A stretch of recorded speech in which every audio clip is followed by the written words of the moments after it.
Hey guys, it's JH. Welcome to the practice tee. Well, practice green today. I mean, the place is, it's been raining all day, there's no one here. Green hasn't been cut. Looks like a ploughed paddock, but we'll battle on. Guys, I just want to show you something that I've discovered in putting. And it all goes about using the normal dominancy factors that we have in us as a human mechanism. If you're a right-handed person, invariably you're right side dominant, right eye dominant, all that type of thing. Now I think in putting, and me being right-handed, I think it's important to utilize as best you can the dominant component that you have anatomically, and that for me is my right arm and right hand. Now invariably in putting, I've always used both hands with equal type pressure, and I've always found that I could never ever get the feeling that the putter was actually going towards the hole all the time. Anyway, to cut a long story short, what I've done, guys, is I've basically just got my trail hand, my right hand, I put it on like that, so it's in this position here, locked there, and it's a split grip, and I have very little pressure in the lead hand, and I'm basically just shoving it with my right hand and my right arm just towards the target, and the top hand or the lead hand just plays basically no. I haven't had a putt, guys. The green is like, it hasn't been mowed all week because it's been raining, and it's an inch long almost. But guys, what I want to show you is just how well the normal natural dominancy factor works and stuff. Now I haven't had a putt. I've no idea what this break's like, and it's going to rain here, and the guys just let me use the green for a minute because the range is closed. But guys, this is what it is. I just come in here with the right hand, put it on there like that, and I'm just going to shove the ball like that. The left hand or the lead hand is just there because it's there. Now I don't know how this breaks, but watch this. And there's acorns all over the green. But this is all it is, guys. I just get in here like this.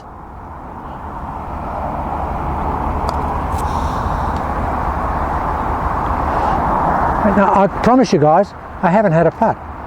I've just come out here straight away, just put the ball down because it's going to rain in a moment. And that. Now what have I done? So I got 5 balls out to putt. I haven't had a putt. All I've done is I've got this lead arm or this dominant arm and hand, and I've put it on the club like that. I've just grabbed it like that. Here.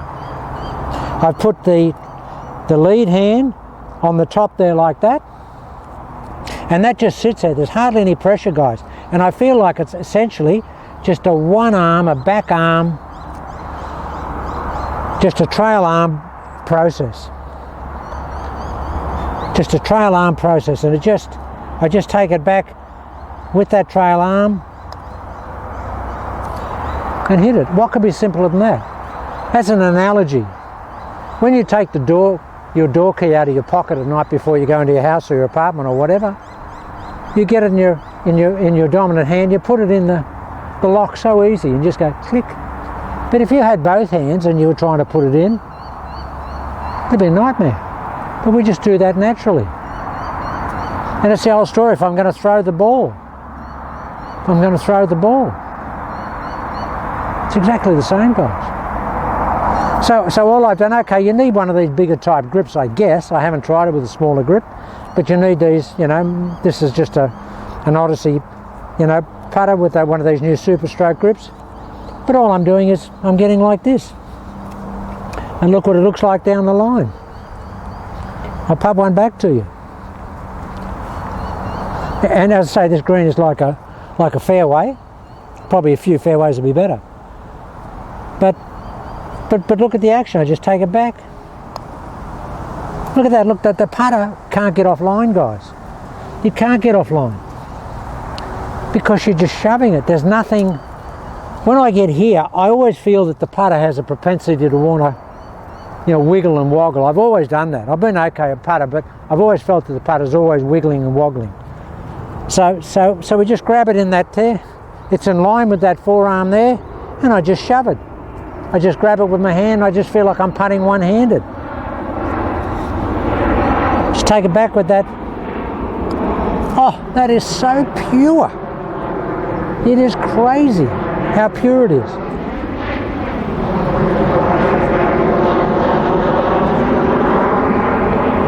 I mean, it really is. And I found it by accident, guys, the other day.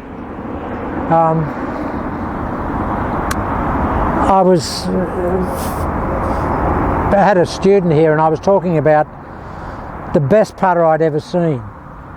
And he was a guy I used to play a lot of sweepstakes money matches with, and I never saw him beaten ever. Could have been the best player in the world. He was the best ball striker, best player, but he was a gambler, and he just loved the thrill of playing. Nobody could beat him. I never saw anyone beat him, ever. And he scared the daylights out of me. I remember when Jack Newton won the Australian PGA, I think at the New South Wales PGA, way back in the 80s. It was a $100,000 event. I think he got $17,500 to win it. Yeah, we were playing matches that week against well-heeled people for $25,000. He was putting up the money, but he never blinked. And you could never beat the guy, and that's how he putted. He used to tell me, he used to call me Johnny Boy.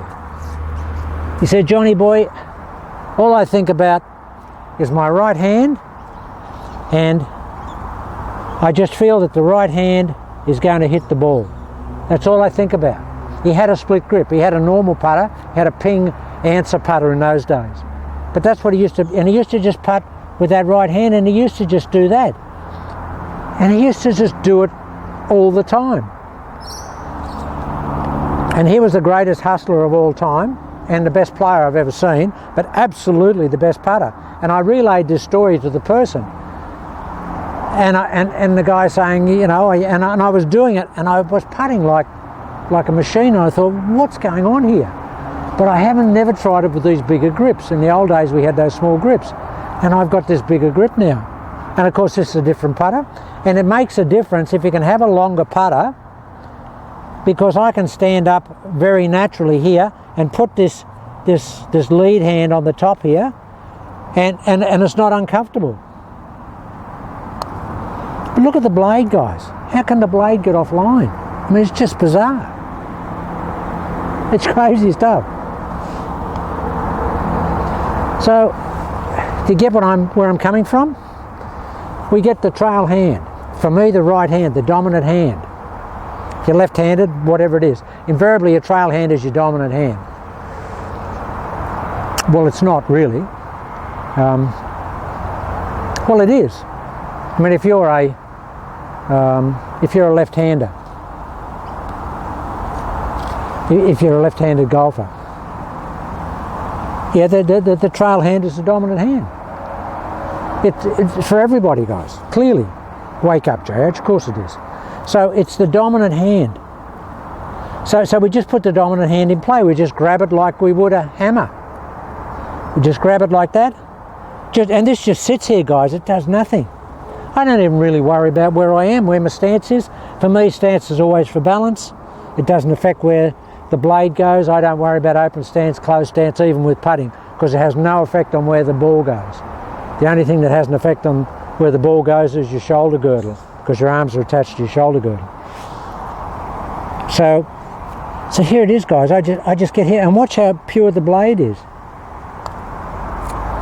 I mean, that's just nuts. Now look, there's a flag down there at about 65, 70 feet.